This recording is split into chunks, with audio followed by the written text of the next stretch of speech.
একটু এই যে দেখো পেঁয়াজ মরিচ ভাজা ভাজা করতেছি আর এখানে মুরগি ভাজতেছি। তো পেঁয়াজ মরিচটা ভাজা ভাজা হয়েছে, এখন দিয়ে দেবো টমেটো। বিসমিল্লাহির রহমানির রহিম। টমেটো দিয়ে দিলাম। তো কাঁচামরিচটা একটু পরে দেবো, কারণ কাঁচামরিচের জার যদি এরা পায় তাহলে আমার বাচ্চি নিয়ে দেবে, চিকিৎসা ছাড়া বাংলাদেশে ফাটাই দেবো। তো এর লেগে কাঁচামরিচটা একটু পরে দেবো। এই দেখো টমেটো দিয়ে দিলাম, একটু দাইতে দিই, টমেটো দিয়ে একটু কইলা যাক। আর এদিকে আমার মুরগি ভাজা হয়ে গেছে, চুলা নিভিয়ে দেবো। এটা হচ্ছে আমার রাত্রের মেনু, রুটি দিয়ে খাবো আর কি। এতটুকুই আমি নিজে খাওয়ার জন্য আর কি, ওরা তো খায় না, আমি নিজে খাবো। তো একটু ভাজা ভাজা হয়ে গেলে এর ভিতরে মশলা দিতে হবে। মশলার ভিতরে আদা এতটুকুই দেবো, আর কিছু দেবো না, আর সব কিছু দিছি। আর এই যে দেখো তেজপাতা এইটুকু দেবো। লবণ অলরেডি দেওয়া শেষ, তেলও দেওয়া শেষ, সব কিছু দিয়ে দিলাম। তো মুরগি ভাজা হয়ে গেছে, চুলাটা নিভিয়ে দিই। ব্যাস এই দেখো, এটা হয়ে গেলে আলু টলু কিছু দিব না, কারণ একা খামো তো,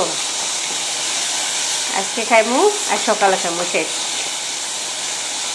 এমনি মুরগি সেই আর মুরগির পাট ঠ্যাং এইগুলি আমার কাছে ভালো লাগে।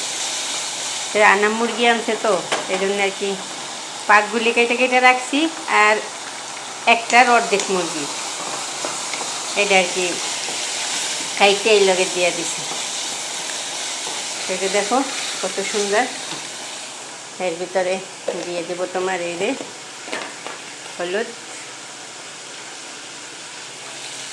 বিসমিল্লাহ, এটা হলুদ দিয়ে দিলাম। হলুদের লগে দেওয়া আছে এই জন্য হলুদটা একটু কম দেবো। আর এটা হচ্ছে তোমার ঝাল একটা মশলা, এটা দিয়ে দিলাম।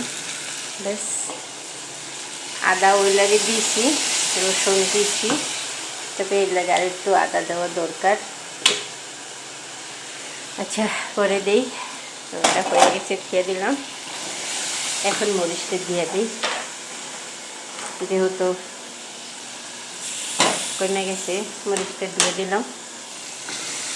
তারপরে তোমার একটু ভাজা ভাজা করে একটু গরম পানি দিয়ে তারপরে একদম মাখা মাখা।